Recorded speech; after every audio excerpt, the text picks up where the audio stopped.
परीक्षित समझ गए कि ये इस बैल के चौथे चरण को काटना चाहता है। परीक्षित मारने दौड़े, आज वो व्यक्ति आकर के चरणों में गिर गया। जरा ध्यान दें, वो व्यक्ति और कोई नहीं, वही तो कलयुग है। क्योंकि कलयुग नहीं चाहता कि धर्म का एक भी चरण सुरक्षित रहे। आज जैसे ही चरणों में आया, परीक्षित ने विचार किया ये शत्रु है लेकिन चरणों में आ गया है, मैं इसे मार नहीं सकता। परीक्षित ने पूछा कौन हो? आज उसने बताया मेरा नाम कलयुग है। परीक्षित बोले कलयुग, मेरे राज्य में तेरा क्या काम है? तू मेरे राज्य में क्यों आया? आज कलयुग हाथ जोड़कर कहता है प्रभु मैं जहां भी जाता हूं आप परीक्षित बन करके आ जाते हैं।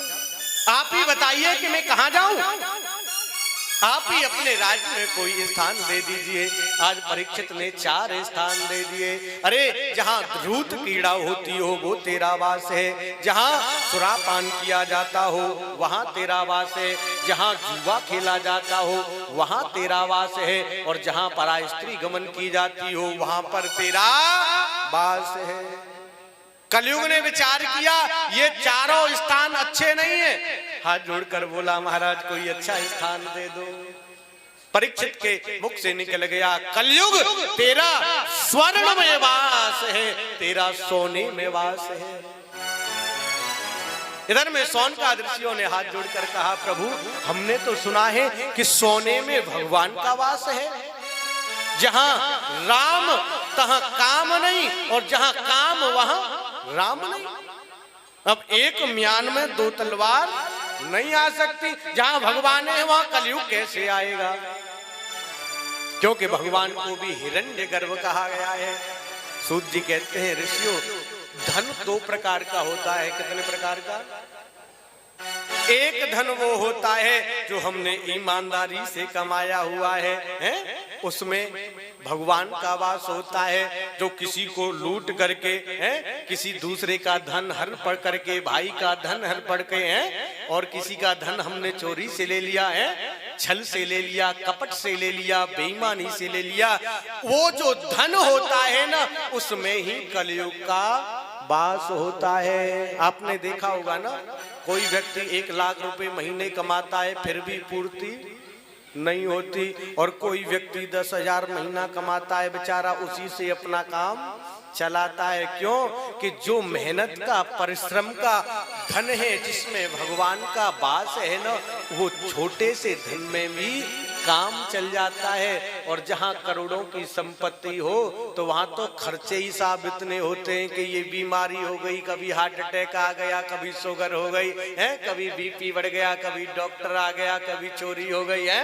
बोलो जय जय श्री राधे। जितना पैसा दवाइयों में खर्च करते हो ना महीने में 2-2, 4-4 हजार की खाते हो, कुछ उसमें से दान करना प्रारंभ कर दो।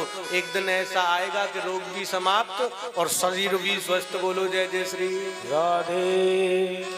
लेकिन काय को करें महाराज हैं? बोलो जय जय श्री राधे। इसलिए प्रयास करना चाहिए कभी भी स्वप्न में भी दूसरे के धन पर दृष्टि नहीं डालनी चाहिए। भगवान ने जितना दिया है उसमें संतुष्ट रहना प्रारंभ कर दो। अरे हमारा जितनी सामर्थ्य थी भगवान ने हम जिस लायक थे उतना दिया। आप जितना संतुष्ट उसमें रहना प्रारंभ कर देंगे उसी से आपके सब काम चल जाएंगे। बोलो जय जय श्री राधे। आज कलयुग ने विचार किया राजा परीक्षित ने जो मुकुट पहन रखा है वो ईमानदारी का नहीं है, जरासंध का है, और जरासंध तो बहुत बड़ा पापी है। कलयुग ने सूक्ष्म रूप धारण किया और उस मुकुट के माध्यम से आज परीक्षित के मस्तिष्क में प्रवेश कर गया, बुद्धि बिगाड़ दी। राजा परीक्षित समीक ऋषि के आश्रम पर गए। राजा परीक्षित हमेशा तो संतों के आश्रम पर जाकर के सेवा करते थे, लेकिन आज जब आश्रम पर गए तो समीक ऋषि भजन में बैठे हुए, समाधि में बैठे हुए हैं। जाकर के जल याचना करने लगा। संत को पता नहीं चला कोई राजा आया है। राजा परीक्षित को क्रोध आ गया, देखो हम यहाँ के राजा हैं और ये हमारा सम्मान नहीं करते, भजन में बैठे हैं, हमें जलपान का नहीं पूछा। क्रोध आ गया। जैसे ही आश्रम से बाहर निकले तो एक मरे हुए सर्प पर उनकी दृष्टि पड़ गई। उन्होंने वो सर्प को उठाया और जाकर के समीक ऋषि के गले में डाल दिया। समीक ऋषि के पुत्र हैं श्रृंगी ऋषि। जब मित्रों के साथ खेल कर वापस आए, अपने पिता के गले में मरा हुआ सर्प देखा। शिष्यों से पूछा, मेरे पिता के गले में मरा हुआ सर्प किसने डाला?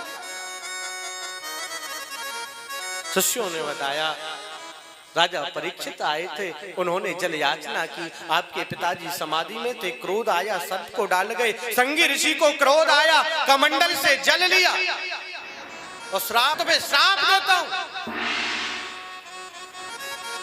जिस सर्प को तुमने मेरे पिता के गले में डाला है, आज से 7वें दिन इस सर्प का पूर्वज तक्षक सर्प आकर के तुम्हें डस लेगा, तुम्हारी मृत्यु हो जाएगी। जय जय। श्राप दे दिया। श्रृंगी ऋषि ने जैसे श्राप दिया है, कुछ देर के बाद में समीक ऋषि की समाधि खुली, गले में मरा हुआ सर्प देखा, उतार कर अलग रख दिया। श्रृंगी ऋषि ने कहा, पिताजी आपके गले में जो सर्प है ना, जो आपने अभी उतारा है, राजा परीक्षित ने डाला था, मैंने उसे दंड दे दिया।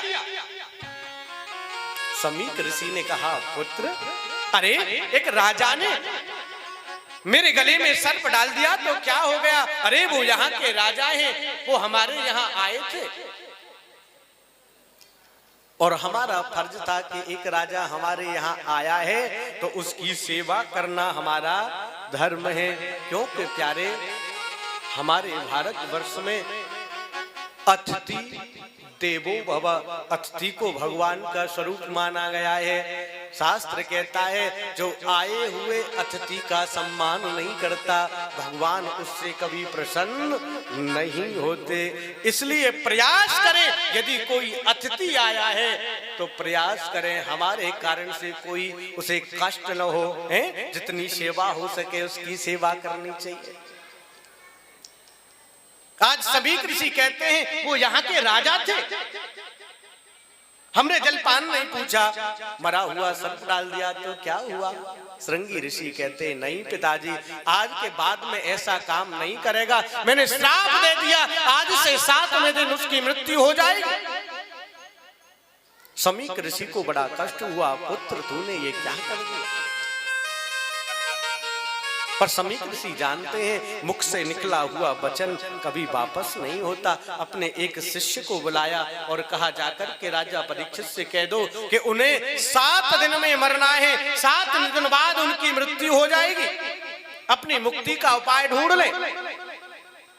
एक शिष्य गया और जैसे ही राजा परीक्षित अपने महल में पहुंचे, जैसे ही मुकुट उतार करके रखा, जाकर के शिष्य ने बताया, प्रभु श्रृंगी ऋषि ने आपको श्राप दिया है, आज से 7वें दिन आपकी मृत्यु हो जाएगी, आप अपनी मुक्ति का उपाय ढूंढ लो।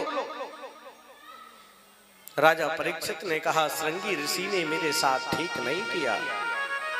अरे जिस शरीर से एक संत का अपमान हो गया हो, उस शरीर को मैं 7 दिन तो क्या 7 क्षण भी रखना नहीं चाहता। अब तो मुझे 7 दिन जीना पड़ेगा। परीक्षित ने ढोल बजाया, सभी लोग इकट्ठे हुए। आज तो कोई उत्सव नहीं है, आज ढोल क्यों बजा रहे हो? परीक्षित ने कहा, आज मैं दुनिया का सबसे अचंभित कार्य शब्द सुनाना चाहता हूं। बोले क्या? बोले दुनिया में किसी को एक पल का भरोसा नहीं है। किसी को भरोसा है कि आज है कल रहेंगे कि नहीं रहेंगे, किसी को भरोसा नहीं। लेकिन मुझे भरोसा है कि आज से 7 दिन तक मैं मर नहीं सकता, 7 दिन से पहले मैं मरूंगा नहीं। क्यों? कि एक संत का वचन है कि 7वें दिन तक्षक सर्प डस लेगा। संत का वचन फीका नहीं हो सकता। परीक्षित महाराज ने अपने पुत्र को राज सिंहासन पर बिठाया, राजपाट त्यागा और गंगा के किनारे शुक्रताल में जाकर के बैठ गए।